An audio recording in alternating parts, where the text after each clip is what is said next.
खुश रहो। अभिषेक, क्लास में पहली बार लाइव आए हैं, आपके किए गए उपकार के लिए हम आपके हमेशा ऋणी रहेंगे। आपके इस विशेष प्रेम के लिए हमारे पास शब्द नहीं है, कैसे बयान करें।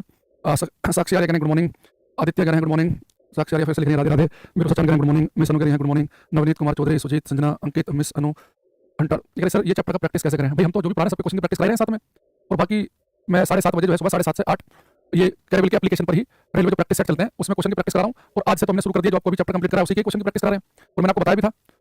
तो आज की क्लास में क्वेश्चन जो स्टार्ट हो गए, रेलवे प्रैक्टिस बैच है जो एप्लीकेशन पे चलता है, बहुत सारे बच्चों को फ्री मिल गया होगा। वो जिनके पास रेलवे का कोई भी बैच है ना, तो उनके लिए वो फ्री है वो प्रैक्टिस सेशन। तो 7:30 से 8 आया करो सुबह।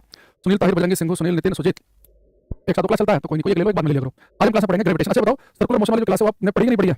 अभी परसों क्या हुआ था, मैंने बोल भी दिया था कि कुछ इशू था, और तो हमें वो क्लास बिना कमेंट सेक्शन के ली थी हमने ना। तो कोई इशू हो, किसी बच्चे को दिक्कत हो तो एक बार बताओ हमें। बाकी मैं एक दो क्वेश्चन पूछ लेता हूँ जिससे मुझे पता चल जाएगा कि आपने वो पढ़कर आए हो कि नहीं आए हो। आप लोग कितने पानी में है अभी पता चल जाएगा। देखो एक दो क्वेश्चन पूछूंगा, सेट हो जाएगा कि आपने देखा कि नहीं।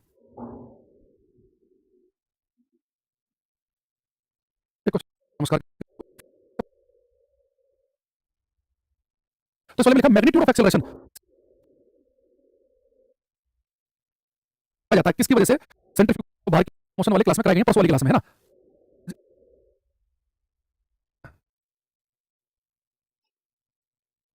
ग्रेविटेशन, गुरुत्वाकर्षण, बड़ा प्यारा चैप्टर है, आसान भी है। तुम दूसरे चैप्टर यहाँ से पढ़ो इसे, उसमें 7:30 बजे वाले में क्लास ले रहा हूँ। एक दो दिन के बाद मैं इसके क्वेश्चन भी ऐड करना शुरू कर दूंगा उसमें। ग्रेविटेशन, गुरुत्वाकर्षण, ठीक है। सर बुक कैसे परचेज करें? बुक फ्लिपकार्ट पर नहीं दिख रही है, फ्लिपकार्ट पर नहीं दिख रही है। अरे फ्लिपकार्ट और अमेजन दोनों पे है। फिजिक्स फाइनल डेस्टिनेशन लिखोगे आपको दिख जाएगी। मैं देखता हूँ फ्लिपकार्ट, आपको लिखना है फिजिक्स फाइनल डेस्टिनेशन, दोनों दिख रही है, हिंदी इंग्लिश दोनों में आ रही है, ठीक है। हिंदी इंग्लिश दोनों में आपसे नाम लिखा जा रहा है। चलो अब आ जाओ। ये जो गुरुत्वाकर्षण है इसके बारे में हमें किसने बताया? गुरुत्वाकर्षण के बारे में एक साइंटिस्ट हुए, उनका नाम है न्यूटन साहब। बड़े बेहतरीन साइंटिस्ट अपने जमाने के, आज तक उनकी बातें पढ़ रहे हैं। गजब व्यक्ति होगा जो उसने 1687 में 1687 में उसको मैंने बताया ना आपको, उसने न्यूटन साहब ने अपने नियम दिए। 1787 1800 1987 यानी कि लगभग 350 साल हो गए। तो 350 साल पहले उसने बातें बताई थी। आज दुनिया के हर स्कूल में जहाँ पे बच्चों को 9 10 साइंस पढ़ाई जाती होगी तो न्यूटन के नियम पूरी दुनिया पढ़ाया जा रहा है 350 साल के बाद भी। और मुझे लग रहा है कि अगले 350 साल के आगे भी जब तक दुनिया चलेगी, साइंस चलेगी, तो न्यूटन का नाम हमेशा जिंदा रहेगा। ये नाम ऐसे न्यूटन, आइंस्टाइन, निकोलस टेस्ला, ये कभी मिटने वाले नहीं है ना। अब न्यूटन साहब ने क्या बताया ग्रेविटेशन के बारे में, उसे हम एक लॉ के रूप में लिखेंगे, Newton's universal law of gravitation. Newton का गुरुत्वाकर्षण का, न्यूटन का गुरुत्वाकर्षण का, गुरुत्वाकर्षण का सार्वत्रिक नियम। देखो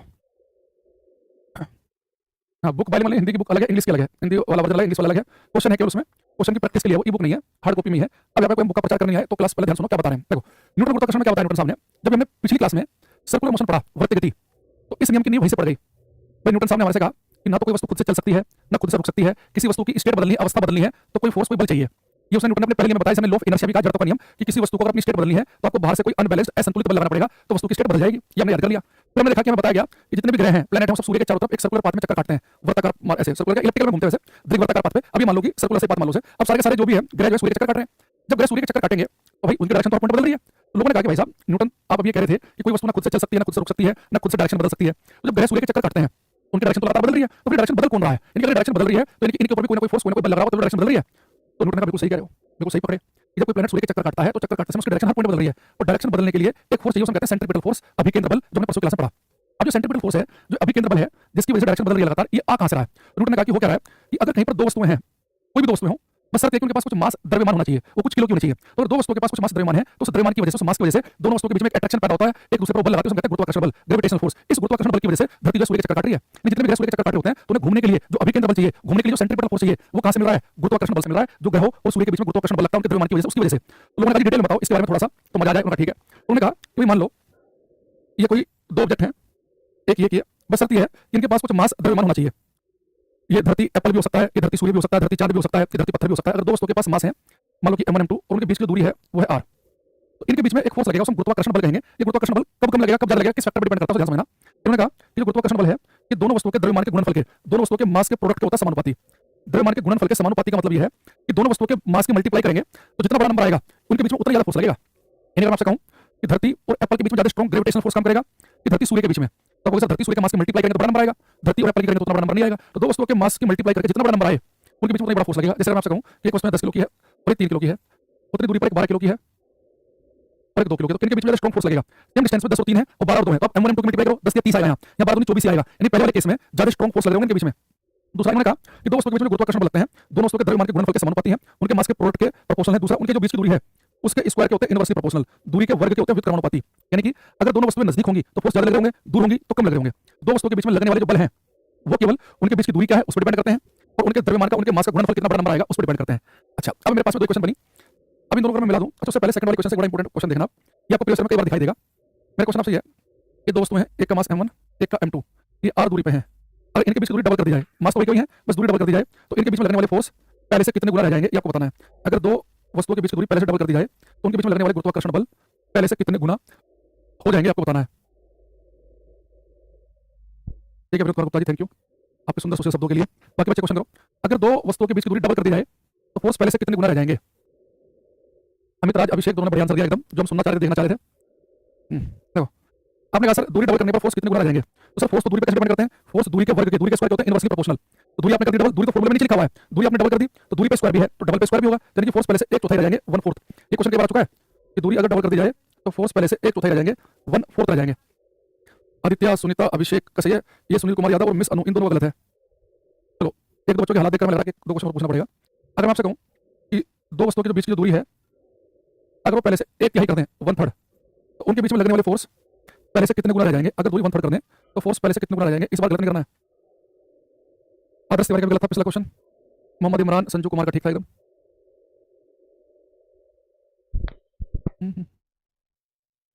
अभिषेक ने सब बढ़िया आंसर दिया, शुरुआत अच्छी हुई। देखो बेटा दूरी से 1/3 की 1/3, तो फोर्स जो होते हैं दूरी के स्क्वायर के इनवर्सली प्रोपोर्शनल है। दूरी फॉर्मूला में नीचे लिखा हुआ है, तो 1/3 1/3 भी नीचे लिखेंगे और दूरी पे स्क्वायर का भी स्क्वायर होगा तो आ जाएगा 1/1/9, तो 9 पहुंच जाएगा ऊपर, तो यानी कि फोर्स पहले से 9 गुना हो जाएंगे, 9 टाइम्स 9 गुना। जो बच्चा 1/9 लिखा देखो सिंगू और ये सुनीता, कितना इन्होंने थोड़ा भी दिमाग लगाया भाई, जब आप दूरी पहले से कम कर रहे हैं, दूरी कर दी 1/3 कम कर दी, तो बेटा दूरी कम करने पर तो फोर्स ज्यादा होनी चाहिए, तो आप तो और पहले से भी 1/9 कर दे रहे हो, कम कर दे रहे हो, तो गलत नहीं हो गया। तो दूरी बढ़ेगी, दूरी आपने डबल की, दूरी ज्यादा करेंगे तो फोर्स कम लगेगा, दूरी कम करेंगे तो फोर्स ज्यादा आना चाहिए, बस गलत नहीं करना है। अब फटाफट करेंगे गोली के रफ्तार से, दो वस्तुओं के बीच दूरी 5 गुना कर देंगे तो फोर्स कितने रह जाएंगे, 5 गुना। तो आपने सर दूरी कर दी 5 गुना, 5 का स्क्वायर 25, फोर्स आ जाएंगे 1/25, दूरी कर दी पहले से 1/4, 1/4 करेंगे दूरी, तो 1/4 का स्क्वायर 1/16, 16 पहुंच जाएगा, 16 गुना हो गया। तो इतनी स्पीड से करना है, ठीक है। अच्छा मेरे पास दो इक्वेशन है, इन दोनों को भी हम फ्रॉम इक्वेशन 1 एंड 2, पहली और दूसरी इक्वेशन में एक साथ लिखूं। देखो फोर्स जो है वो प्रोपोर्शनल है दोनों वस्तुओं के मास के गुणनफल के और दूरी के स्क्वायर के है इनवर्सली प्रोपोर्शनल। एक साथ लिख दिया मैंने, m1 m2 के समानुपाती हैं और r स्क्वायर के इनवर्सली प्रोपोर्शनल एक साथ लिखा। हमें पता है कि जब समानुपाती का चिन्ह हटाकर प्रोपोर्शनल चिन्ह हटाकर हम इक्वल टू लगाते हैं तो कांस्टेंट आता है, यहाँ पर कांस्टेंट को कहते हैं कैपिटल जी, तो capital G m1 m2 upon r square. तो दो वस्तुओं के बीच में जो गुरुत्वाकर्षण बल लगता है ग्रेविटेशनल फोर्स, उसका फॉर्मूला हमारे पास है g m1 m2 upon r square. यहाँ पे क्या है, गुरुत्वाकर्षण बल, ग्रेविटेशनल फोर्स, गुरुत्वाकर्षण बल। यहाँ पे जो कैपिटल जी लिखा है इसे हम कहते हैं यूनिवर्सल ग्रेविटेशनल कांस्टेंट, सार्वत्रिक गुरुत्वाकर्षण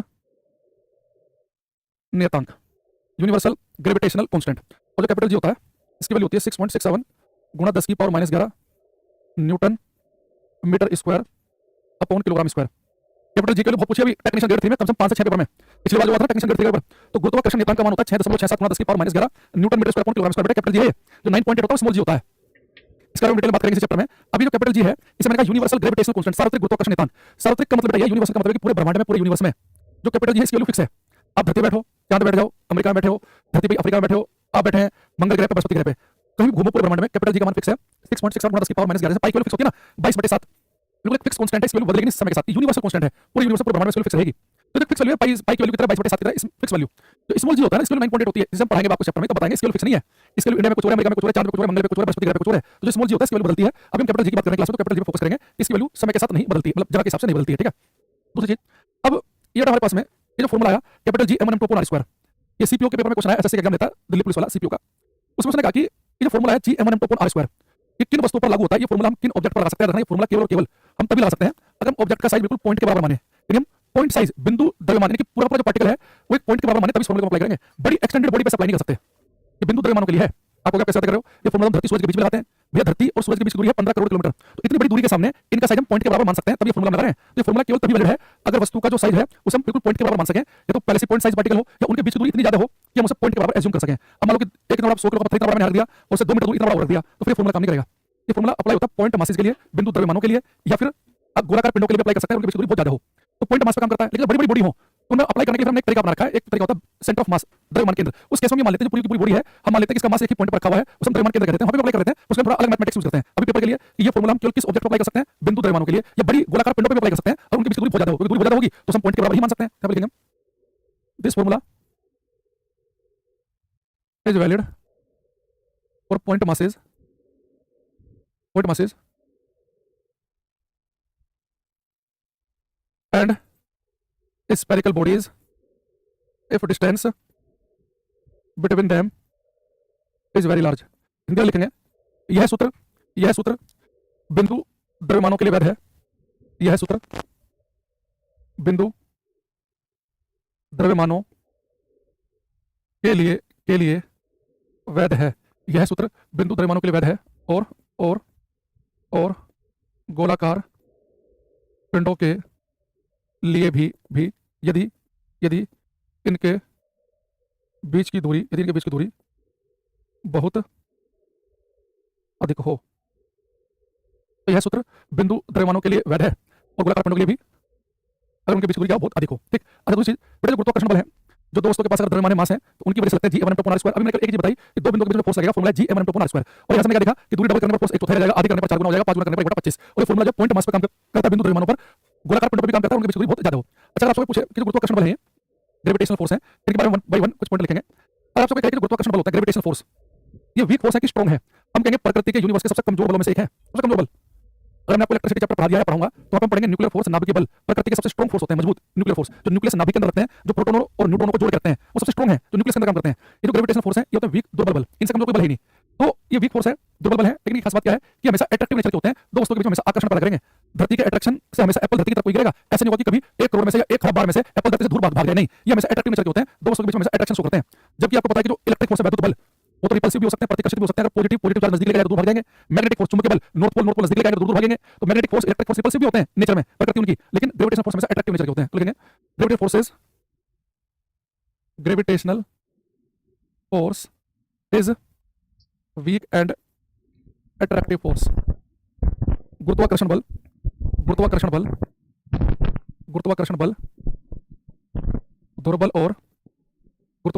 दुर्बल और आकर्षित बल होते हैं, यानी कि अट्रैक्टिव।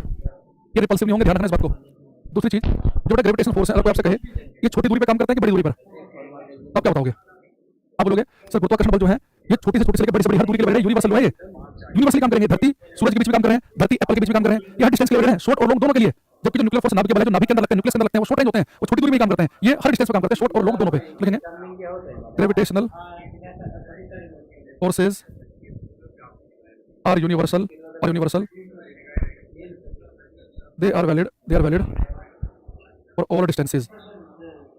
ब्रैकेट में लिखेंगे शॉर्ट एंड लॉन्ग बोथ। लिखेंगे गुरुत्वाकर्षण बल सार्वत्रिक, यानी कि सर्वत्र लगने वाले, सर्वत्र यूनिवर्सल सार्वत्रिक बल है। ये सभी दूरियों के लिए वैध हैं। ब्रैकेट में लिखेंगे छोटी और बड़ी दोनों। ये आपको गुमराह करेगा कि गुरुत्वाकर्षण बल केवल लेबोरेटरी में काम करते हैं या केवल बड़ी दूरी पे ही काम करते हैं, बोलेंगे यूनिवर्सल होता है, हर जगह काम करने वाले। ठीक है, सिर्फ केस मैंने सारे क्वेश्चन कराते हैं, उनमें से ग्रुप डी के एग्जाम में सेम टू सेम आ रहे हैं। भाई जब इतने सारे क्वेश्चन कर लेंगे तो पेपर में कोई अलग से तो फिजिक्स बनाएगा नहीं, है ना। मैंने बताया क्लास में न्यूटन साहब ने 3.5 साल पहले बताया, वही चल रहा है ना। यानी किसी की मेहनत जो है उसका करावा दिखा रहे लोग, हम भी खा रहे हैं। न्यूटन साहब बता के चले गए, हमने आपको बता दिया, आगे पैसा मिल गया, सैलरी मिल गई। आप कल को आप में से कुछ भी करेंगे, उसी ज्ञान से नौकरी लेंगे। आप भी हमारे सरकार से पैसे लोगे, कोई टीचर किसी को ज्ञान दे देगा, वो भी चल ले रहा, आगे वाले भी कमा रहे हैं, वो भी कमा रहे हैं। न्यूटन साहब 3.5 साल पहले चमत्कार करके चले गए। सब खाओ, सबका साथ सबका विकास, सबसे पहले नारा किसने दिया? न्यूटन साहब ने, सबका साथ सबका विकास। तो गुरुत्वाकर्षण बल दुर्बल आकर्षित होते हैं, ये सभी दूरियों के लिए वैलिड है, छोटी बड़ी कैसी भी दूरी सब पे काम करेंगे। ठीक है, अच्छा, ये जो ग्रेविटेशनल फोर्स है, गुरुत्वाकर्षण बल, अगर मैं आपसे कहूं कि एक मेरे पास में धरती माता है, ये एप्पल है, दोनों के पास मास है, दोनों के बीच में अट्रैक्शन पैदा हो रहा है ना, तो इसे एप्पल धरती पर आकर गिर रहा है। तो अगर आपसे पूछो कि धरती सेब है, तो धरती माता सेब को अपनी तरफ खींच रही है और सेब धरती माता को अपनी तरफ खींचता है, दोनों के बीच फोर्स लगा है, गुरुत्वाकर्षण बल। तो धरती एप्पल पे ज्यादा फोर्स लगाती है कि एप्पल धरती पे ज्यादा फोर्स लगाता है? बच्चा बताएगा कि धरती जो है, अर्थ जो है, एप्पल को ज्यादा फोर्स खींचती है अपनी तरफ को कि एप्पल धरती को ज्यादा फोर्स खींचता है अपनी तरफ को? इस पर क्या कहोगे आप?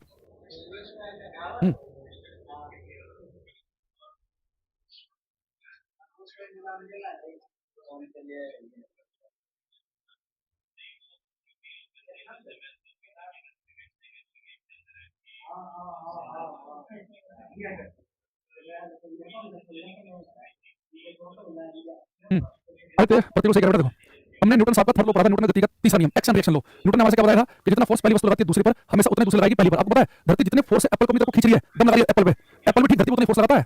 दो वस्तुओं के बीच हमेशा इक्वल फोर्स काम करते हैं। वो बात अलग है कि उतने फोर्स लग रहा है, उतने फोर्स लग रहा है, बल लग रहा है आधी किलो के शेप पर, धरती इतना बल लग रही है आधी किलो पर, उतने फोर्स एप्पल धरती पर लगा, धरती जहां पे हिमालय पर्वत इतना भारी बड़ी बड़ी बिल्डिंग बनी हुई है, उतने दम लगा रहा है आधी किलो पर, उतने दम लगा रहा है धरती को फर्क नहीं पड़ेगा। इसलिए केवल आपको एप्पल नीचे की तरफ गिरते हुए दिखता है।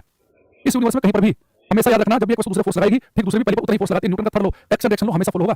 तो आपको पूछा कि न्यूटन का जो गुरुत्वाकर्षण का नियम है, कि न्यूटन के गति के किस नियम का अनुसरण करता है? न्यूटन के third law action reaction law को फॉलो करता है कि जितना फोर्स धरती लगाती है चांद पर, आप याद रखना चांद धरती उतनी बल लगाता है जितना बल लगाती है धरती सूर्य पर, सूर्य धरती उतनी बल लगाता है। लेकिन धरती उतनी फोर्स लगा रही है सूर्य पर, सूर्य उतनी लगा रहा है, धरती बहुत हल्की है सूर्य के सामने से, धरती घूम जाती है।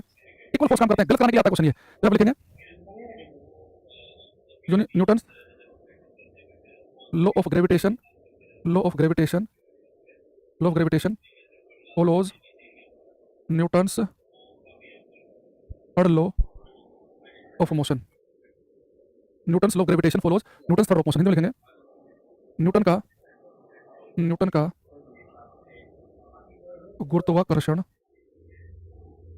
का नियम न्यूटन के गति के तीसरे नियम का अनुसरण करता है। न्यूटन का गुरुत्वाकर्षण का नियम न्यूटन के गति के तीसरे नियम का अनुसरण करता है। ठीक है, Newton third law of motion. जब यहाँ से क्वेश्चन पेपर में आया, उसने कहा कि भाई ये धरती माता है, ये मून है, धरती हमारी माता है और हमको सब कुछ आता है। तो बच्चों को फील रखना है मन में। ठीक है, तो उसने कहा कि धरती जो है ये मून को अपनी तरफ खींच रही है F1 फोर्स से, और मून धरती को खींच रहा है अपनी तरफ को F2 फोर्स से। ठीक है, F2 से। तो धरती ने मून पर कितना बल लगाया F1, मून धरती पर बल कितना लगा रहा है F2। तो कहा कि कौन सा स्टेटमेंट सही है? ठीक है, जैसे कि एक में कहा कि F1 जो है F2 से बड़ा होगा, एक में कहा कि F1 F2 से छोटा होगा, एक में कहा कि F1 F2 के इक्वल होगा, एक में कहा कि कहीं नहीं सकते कांट से। तो अगर अर्थ का फोर्स मून पर F1 है और मून का धरती पर F2 है, तो कौन सा स्टेटमेंट सही है? धरती, अभी मैंने बताया कि अगर धरती मून पर F1 फोर्स लगा रही है और मून धरती पर F2 लगा रहा है, तो दोनों फोर्स कैसे होने चाहिए? बराबर, क्योंकि न्यूटन के थर्ड लॉ का अनुसरण कर रहे हैं कि जितना फोर्स पहली वस्तु लगाती है दूसरी पर, हमेशा दूसरी लगाएगी उतना ही पहली पर। ठीक है, अमृतराज, आदित्य, तेजस, संजय, जाल के पहली बार नाम पढ़ा, मैंने सोचेगा सुधांशु, मिस अनु, काजल तिवारी, नितेश कुमार सिंह, अभिषेक, उत्तम कुमार दास, मोहित, तो बहुत बढ़िया। एक और बताना, ये तो डायरेक्ट पूछ लिया हमने, एक अगर आप सही बताओगे तो बढ़िया लगेगा हमें। देखो बेटा, एक ये दो वस्तुएं हैं, ठीक है, ये दो वस्तुएं हैं, इसने इस पर फोर्स लगाया F1 और इस पर फोर्स लगा रही है F2। ठीक है, एक मैंने ऐसे बनाया डायग्राम, इसने से फोर्स लगाया F1, इसे फोर्स लगा रही है F2। एक ये है, इसने से फोर्स लगाया F2, इसने से फोर्स लगाया F1। ये दो वस्तु है, फिर से इसने से फोर्स लगाया F1, इसने से फोर्स लगाया F2। जो फोर्स का डायरेक्शन है वो किस वाले सेट में आपको सही लग रही है? ये चारों में सही है।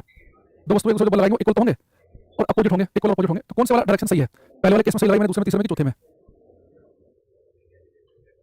देखो, आप अगर दो वस्तु फोर्स लगाती है इक्वल, बराबर और अपोजिट, जितना फोर्स पहली वस्तु लगाएगी दूसरे पर उतना दूसरे लगाएगी पहली पर, है ना? तो यहाँ पे देखो, इसने से फोर्स लगाया इधर माइनस एक्स एक्सिस पे, माइनस एक्सिस दोनों सेम डायरेक्शन में गलत हो गया। तो बात ध्यान रखना, दो वस्तु में फोर्स लगेंगे ना, तो दोनों वस्तुओं का जो सेंटर को मिलाने वाली लाइन होगी, सेंटर को मिलाने वाली लाइन होगी, इस लाइन के अलोंग ही फोर्स लगेंगे, इस लाइन के अलोंग। कभी ऐसा नहीं होगा कि फोर्स लगाया F1 इधर को लग रहा है और F2 इधर को लग रहा है, दोनों के सेंटर को लाइन मिलाएगी उसके अलोंग लगेंगे। अब यहाँ पे भी दोनों सेंटर को लाइन के अलोंग लग रहे हैं और दोनों एक ही डायरेक्शन में लग रहे हैं, इसलिए गलत हो गया। यहाँ भी दोनों के सेंटर को लाइन मिला रही है उसके अलोंग ही फोर्स लग रहे हैं और दोनों एक डायरेक्शन में प्लस एक्सिस प्लस एक्सिस, ये गलत हो गया। दोनों सेंटर को लाइन के अलोंग लग रहे हैं और ये लग रहा है माइनस एक्सिस, ये प्लस है, दोनों इक्वल है और अपोजिट, इक्वल के लिए F1 इक्वल टू मान लो और दोनों लाइन के अलोंग लग रहे हैं और अपोजिट लग रहा है। ठीक है, तो गुरुत्वाकर्षण बल क्या होते हैं? दो वस्तुओं के बीच में लगते हैं, इक्वल भी अपोजिट भी है, जितना फोर्स इस पर लगाएगा उतना इस पर लगाएगा। पर ऐसा नहीं होगा इसने फोर्स लगाया F इधर को और ये फोर्स लगा दिया F इधर को, ऐसे नहीं होंगे। दोनों के जो सेंटर को मिलाने वाली लाइन के अलोंग लगेंगे, इसलिए हम कहते हैं सेंट्रल फोर्स, केंद्रीय बल, जो दोनों वस्तुओं के केंद्र को मिलाने वाली लाइन के अनुदिश लगे। तो अब लिखेंगे हम ग्रेविटेशनल फोर्सेस। यहाँ पे देखो हमने किया, दोनों को जो सेंटर को लाइन मिला रही है उसके अलोंग लगते हैं फोर्स। ये थोड़ा सा बनाने में ठीक नहीं हुआ है, हल्का सा सही कर लो डायग्राम। ये दोनों को जो लाइन को मिलाते हैं उसके अलोंग लगते हैं। ठीक है, अगला पॉइंट लिखेंगे gravitational forces are central force. Gravitational forces are central force, central समझो, सेंटर के अलोंग लगेंगे, सेंटर को मिलाने वाली लाइन है उसी के अनुदिश आर सेंट्रल फोर्स। गुरुत्वाकर्षण बल केंद्रीय बल है, गुरुत्वाकर्षण बल केंद्रीय बल है, gravitational forces are central force.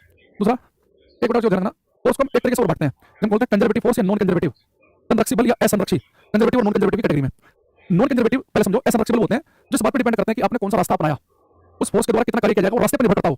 जैसे कि फ्रिक्शनल फोर्स, घर्षण बल, आप किसी टेबल पे किसी वस्तु को रगड़ के ले आ रहे हैं, किसका के लिए आ रहे हैं, अगर आप छोटे रास्ते से लेके जाओगे तो घर्षण के द्वारा किया गया कार्य कम होगा, और बहुत लंबे रास्ते से लेके जाओगे तो घर्षण के द्वारा किया गया कार्य ज्यादा होगा। तो वो फोर्स जिनके द्वारा किया गया कार्य कितना कार्य करेंगे वो रास्ते पर निर्भर करते हो, वो नॉन कंजर्वेटिव असंरक्षी बल होते हैं। संरक्षी बल कौन से होते हैं? जो कि इस बात पर डिपेंड करते हैं कि पोजीशन क्या है ऑब्जेक्ट की, वो रास्ते पर डिपेंड ना करते हो। जितने भी फोर्स हैं, फ्रिक्शनल फोर्स, घर्षण बल वगैरह को छोड़कर, ये सारे हमारे नेचर में कंजर्वेटिव होते हैं, इनके द्वारा किया गया कार्य रास्ते पर निर्भर नहीं करता। जैसे अगर मैं कभी आपसे आगे पढ़ाऊंगा वाले चैप्टर में कि मैं किसी वस्तु को जमीन से ऊपर उठा के ले जा रहा हूं, मैं ऐसे सीधे लेके जाऊं चाहे ऐसे लेके जाऊं, जितना जमीन से उठाया उसकी इनिशियल फाइनल पोजीशन क्या है, तो ग्रेविटेशनल फोर्स गुरुत्वाकर्षण बल के द्वारा क्या करेगा, केवल इस हाइट पर डिपेंड कर रहा होगा, मैं हाइट ऐसे लेके जाऊं या ऐसे लेके जाऊं या ऐसे लेके जाऊं, हाइट कितनी लेके जाऊं जमीन से वो इंपॉर्टेंट होगी। तो जो गुरुत्वाकर्षण बल है, कंजर्वेटिव फोर्स, संरक्षक बल है, इनके द्वारा क्या कार्य है, इनिशियल फाइनल पोजीशन पर डिपेंड करता है, ना कि किस रास्ते को अपनाया गया उस पर निर्भर करता है। तो हम याद करेंगे ग्रेविटेशनल फोर्सेज और कंजर्वेटिव फोर्स, ग्रेविटेशनल फोर्सेज और कंजर्वेटिव फोर्स। गुरुत्वाकर्षण बल संरक्षी बल है, गुरुत्वाकर्षण बल संरक्षी बल है। अरे बहुत सारे बच्चे क्या करते हैं, उन सबको गुरुत्वाकर्षण का ये फॉर्मूला सबको पता है पूरी क्लास को, G(m1m2 upon r²), इसको पूछ ही रहा है। वो क्या पूछ रहा है, ये फॉर्मूला कब काम करेगा, पता है कंपटीशन में और थ्योरी पढ़ने में क्या होता है 10th क्लास में 9th क्लास में, वो कह रहा है कि जो फॉर्मूला कब काम करेगा, तो बच्चों को पता नहीं कि फॉर्मूला तभी काम करता है ऑब्जेक्ट का साइज बिल्कुल बिंदु के आकार का हो, पॉइंट के बराबर का हो, और बड़ा साइज भी है तो उनके बीच की दूरी इतनी ज्यादा हो कि उन्हें पॉइंट मान ले। ये पेपर में पूछ रहा है कि कब काम करेगा, बिंदु द्रव्यमानों के लिए, पॉइंट पार्टिकल के लिए। दूसरा क्या पूछ रहा है कि भैया बताओ ये जो ग्रेविटेशनल फोर्स है ये कैसा नेचर है, हम बोलेंगे अट्रैक्टिव है, लेकिन ये वीक फोर्स होता है, दुर्बल फोर्स। अच्छा ये बताओ ये किस दूरी पे काम करता है, छोटी बड़ी पे सभी कभी काम नहीं करेंगे, तो बोलेंगे सभी दूरी के लिए है, छोटी चाहे बड़ी हो। एक न्यूटन ने किसने अनुसरण करते हैं, तीसरे नियम का, जितना फोर्स पहले उसको लगाएगी दूसरे पर उतना दूसरे लगाएगी पहली पर, तो जितना फोर्स धरती लगाती है चार पर उतना चार लगाता है धरती पर। ये फोर्स कैसे फोर्स है, सेंट्रल फोर्स, दोनों ऑब्जेक्ट के सेंटर को जो लाइन मिला रही है उसके अलोंग काम करेंगे, ये कंजर्वेटिव फोर्स संरक्षक बल है। ये पूछ रहा है पेपर में नहीं, ये है तो फिर दूसरा नहीं क्या करता है विकास निषाद, उसमें क्या हम न्यूटन की जगह तुम्हें कोई और राजीव कुमार के फॉर्मूले पढ़ना शुरू करेंगे, न्यूटन के फॉर्मूले पढ़ेंगे बैच में। अच्छा एक लास्ट चीज, जो गुरुत्वाकर्षण बल है दूसरा की खास बात क्या है कि दोनों ऑब्जेक्ट के बीच में क्या मीडियम उसको डिपेंड नहीं करते, हवा है कि नहीं है कि क्या है। जबकि इलेक्ट्रिक फोर्स जो है जो चार्ज पार्टिकल के बीच में लगते हैं उनमें पढ़ेंगे कूलॉम का नियम, Q1 Q2 अपॉन r², वो इस बात पर डिपेंड करता है कि दो आवेशित कण चार्ज पार्टिकल एक दूसरे पर कितना बल लगाएंगे, बीच में क्या मीडियम प्रेजेंट है, हवा है कि नहीं है क्या है, इन बीच में इसका मतलब नहीं है, तो बीच में क्या मीडियम प्रेजेंट है उसको गुरुत्वाकर्षण बल निर्भर नहीं करते। तो लिखेंगे एक last point, gravitational forces, gravitational कैसे लिखो, the value of gravitational forces, the value of the value of gravitational force does not the value of gravitational force does not depend on medium present between the objects। गुरुत्वाकर्षण बल का मान, गुरुत्वाकर्षण बल का मान, गुरुत्वाकर्षण बल का मान वस्तुओं या पिंडों, जो भी लिखना चाहो, वस्तुओं के बीच उपस्थित माध्यम पर निर्भर नहीं करता है। ठीक है, आया समझ में? ये बच्चे गुरुत्वाकर्षण बल वीक क्यों होते हैं, राहुल सैनी कह रहा है कि गुरुत्वाकर्षण बल वीक क्यों होते हैं, क्यों होते हैं वीक, समझो।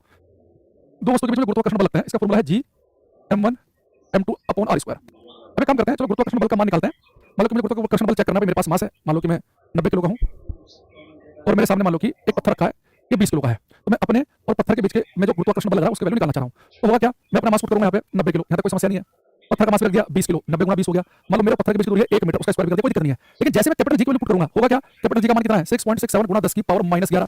अब ये -11 की मल्टीप्लाई करते ही -11 समझो कितनी छोटी वैल्यू है, जो मैंने वैल्यू पुट की 90 गुना 10 और सब कुछ रखा, इसमें कैपिटल जी रखूंगा, कैपिटल जी में 10 की पावर -11 है, 10 की पावर -11 होता है ये 1 2 3 4 5 6 7 8 9 10 11, लेकिन लगभग 0, और लगभग 0 की मल्टीप्लाई करेंगे पूरी वैल्यू 0 हो जाएगी। तो गुरुत्वाकर्षण बल का मान बहुत ही कम हो जाता है इस कैपिटल जी की वैल्यू की वजह से। कैपिटल जी का मान इतना ज्यादा कम है कि छोटे मोटे ऑब्जेक्ट के बीच में तो हमेशा फोर्स आपको लगभग 0 दिखेगा। हाँ, ये गुरुत्वाकर्षण बल आपको कहां दिखेगा थोड़ा इफेक्टिव, जो वस्तु का मास बहुत ज्यादा हो, जैसे धरती, सूर्य, धरती, चांद या धरती एप्पल, मतलब एक भारी हो और धरती का मास कितना है 6 गुना 10 की पावर 24 प्लस 24 आ गया, तो 10 की पावर -11 खत्म हो जाएगा। तो फोर्स आपको धरती, एप्पल, धरती बाकी चीजों के बीच में दिखाएंगे, लेकिन मेरे और किसी और चीज के बीच में दिखाई देंगे, क्योंकि हमारे मास उतने ज्यादा नहीं है कि जो कैपिटल जी के मान को की पावर -10 को हटा के पावर में पावर आ जाए, इसलिए वीक फोर्स है ये। ठीक है, ये बच्चा कह रहा है कि वीक न्यूक्लियर इज वीकर नहीं, ग्रेविटेशनल फोर्स सबसे वीक होते हैं।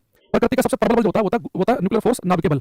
उसके बाद में आता है, उससे कमजोर होते हैं इलेक्ट्रोमैग्नेटिक फोर्स, वैद्युत चुंबकीय बल, उससे कमजोर होते हैं। उससे कम होते हैं वीक फोर्स, जो वीक फोर्स है ना वो तीसरे नंबर पर आते हैं, और ग्रेविटेशनल फोर्स सबसे लास्ट में आते हैं। ठीक है, तो आगे रखते हैं, बाकी कल की क्लास में देखेंगे आगे हम। ये मैंने आपको जितना पोस्टमार्टम हो सकता था ये ग्रेविटेशनल फोर्स का, ये मैंने सारे पॉइंट आपको बताया, ध्यान रखना, इन्हें अच्छे से समझ लेना, कल में कुछ क्वेश्चन भी करेंगे। ठीक है, और स्मॉल जी के बारे में डिटेल में बताएंगे। तो आज के लिए रखते हैं, बाकी कल मिलते हैं सुबह 8 से 9। ठीक है, जो बच्चे प्रैक्टिस सेशन में आते हैं 7:30 बजे, 7:30 बजे मिलेंगे। Thank you, take care, bye bye.